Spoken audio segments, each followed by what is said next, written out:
Hello and welcome to the channel. Today we're exploring the relationship between ownership and freedom, and specifically from within the context of understanding what we can control versus what we can't. So all of these ideas stem back to Epictetus, who was a Stoic philosopher, so we're getting into his ideas today. I'm a fan of Stoicism, so hopefully you are too. My basic outline for this video is I want to look at what his ideas were with regards to what we can and cannot control, and then why I personally think they're really good to try and apply within our lives, and what the benefits of adopting this perspective really are. I have another video here that digs more into the concept of ownership and freedom and also brings in the importance of gratitude. So I guess if you're looking for a Thanksgiving video, that would be a good one to check out. But if you want to talk about ownership, freedom, and control, stick around because we are going to get into it. So Epictetus, whose name is kind of fun because the first half is the word epic, just saying. He believed that we could not control anything other than our effort, attitude, and judgment within a given situation. So within the present moment,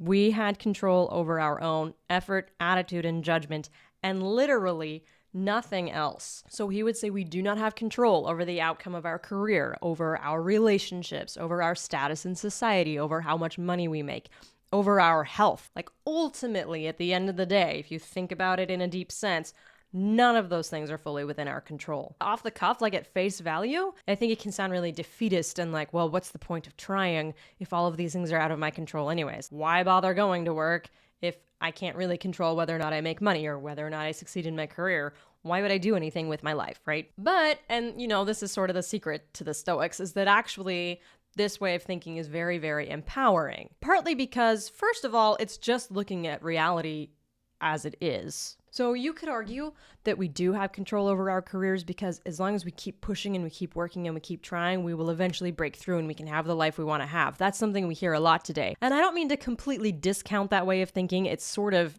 the American dream, right? Be all you can be, define who you are as a person. But the Stoics would say, yes, define who you are as a person, but don't expect society or other people to go along with you or to help you in that. As long as the things you want are not within yourself, there's nothing you can do to guarantee the outcome, ultimately. It's kind of the strong counter to what I think of in terms of hustle culture today. The bad thing about a lot of hustle culture, or this idea that we can be who we want to be and make the life we want to have, is that most of us aren't who we want to be. We don't have the lives we want to have. So when we hear these slogans preached all the time and we see these really successful people online who say, you can do what I'm doing, like you can have this, we feel like, well, I guess I'm actually a loser. That's what it amounts to, right? The meaning is, I guess I'm actually lame, or life just doesn't want to support me. That's the other thing we can conclude, right? Well, I guess some people have it really easy. Like some people get all the luck. You could look at it that way too. The Stoic philosophers would say you're looking at everything from the wrong perspective. Like stop worrying about literally any of that and think about the things you can control. So back to your efforts, your attitude, and your own judgment of any situation. Whenever something happens in your life, you get to decide how much effort you put into it. You get to decide your own attitude about it, and you get to make a judgment about it yourself. You have the power to do all of these things. And whatever happens in your life, no one else can take that power from you. We may give it up. I think we often actually give up our power to make a clear judgment. We give up the realization that we get to control our attitude. And oftentimes, if we listen to a lot of groupthink, we will actually stop putting effort into things because we will adopt this mentality that says we're kind of no good or we won't be successful, so why try? Whereas the Stoics would say, no, you're giving up. That's exactly the thing you need to hold on to. Don't pursue these things that you have no control over. Pursue the things you do. And so this way of thinking kind of changes like our daily questions, like the way we look at our life, from asking, what do I want? Like, what do I want to have in my life? To really looking a little bit more at the question, who do I want to be? Or how do I want to act? And these are questions centered on things that we have power over. So Epictetus has this great quote that kind of summarizes this idea a little bit. He says, working within our sphere of control, we are naturally free, independent, and strong. Beyond that sphere, we are weak, limited, and dependent. If you focus your attention only on what is truly your own concern and leave to others what concerns them, then you will be in charge of your interior life. And I think that's a really important point. You will be in charge of your interior life. Today, and maybe forever in society, honestly, we tend to focus on the exteriors and we tend to shoot for those and try and build our life based on what we can see and touch, like money and relationships and having a nice house or having the job we want. These are things that we can like physically experience. He's saying ultimately the only thing we can control is our interior life. And if we focus on that, we will have peace and a kind of grounded strength and a deeper ability to face the world around us and whatever circumstances are coming. So hopefully that makes sense. Very, very simply, because obviously you could people have written books on this. You could like dedicate years of research to trying to like deeply understand what is this philosophy and what does it mean in my life if you wanted to live that way. But very simply put, the idea is understand what you have control over. Don't focus on the things that you don't. And then realize that most of the physical things in this world we have no control over. We only have control over our own efforts, attitude, and judgment.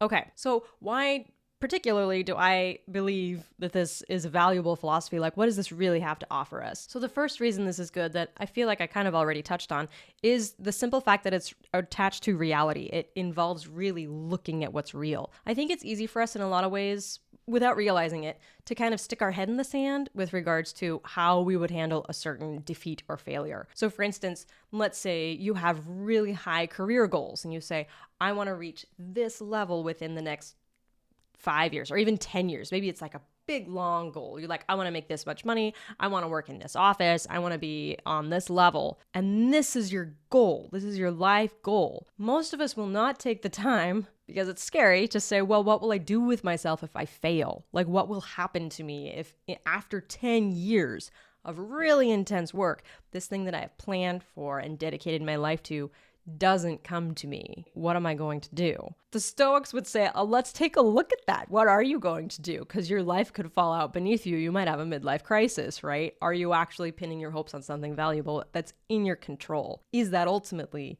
within your control? And if it's not, why are you completely dedicating your life to it, right? Okay, so reason number one, it's based in reality. It can feel a little uncomfortable to look at these things, but it's better in the long run than to just run around without acknowledging the real risks involved in how we go about ascribing like value and worth to things in our lives. Reason number two, which I love, is that it encourages us to really strive to live well, right? If what is in your control is how you respond to situations, what effort you put in, it's really asking like, what kind of person do you want to be? Because you have control over that. So it encourages us to live well. People who strive to live well are really attractive to other people. There is this lovely side effect of living this way in that generally it will actually open a ton of doors for you. So rather than being really focused on myself and what do I want from life, now I'm more focused on who do I want to be? What's my best possible response in this given circumstance? Other people usually respond really well to that. If you are the kind of person who every day at work puts in their best effort because that's the kind of person you want to be,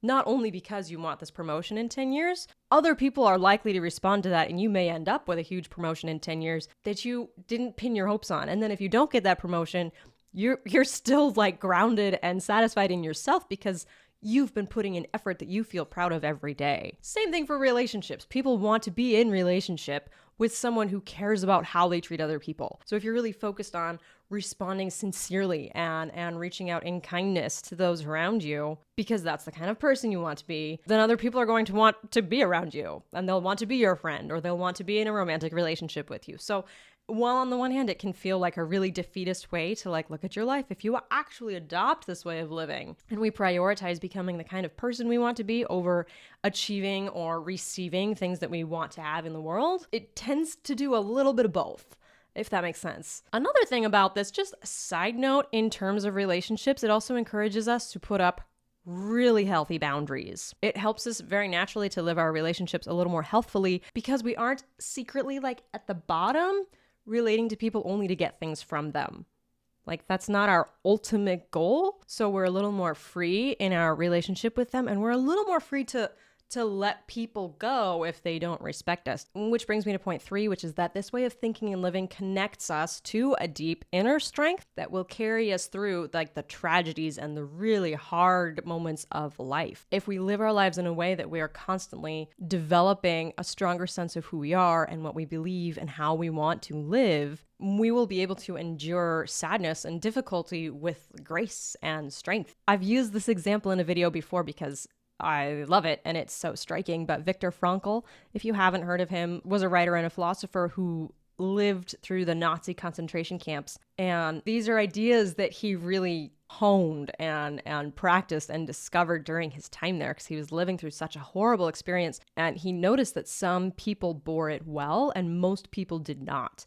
And he was like, what is the difference here and how can I have that myself, right? What is this inner strength? So he's got this beautiful quote that I just want to include here. He says, everything can be taken from a person but one thing, the last of the human freedoms, to choose one's attitude in any given set of circumstances. And that's from his book, Man's Search for Meaning. Really beautiful, really powerful, sums up, I think, pretty tidily the power behind this way of thinking and living. So that's what I had for you today. I hope you found it helpful and that it gives you some really good food for thought and leaves you with things that you can really chew on and maybe like incorporate into your life to find a little more depth and a little more beauty and a little more strength, regardless of the difficulties or the surprises that life may throw your way. Thank you so much for watching. Of course, if you enjoyed this, please go ahead and subscribe, and I will see you next time.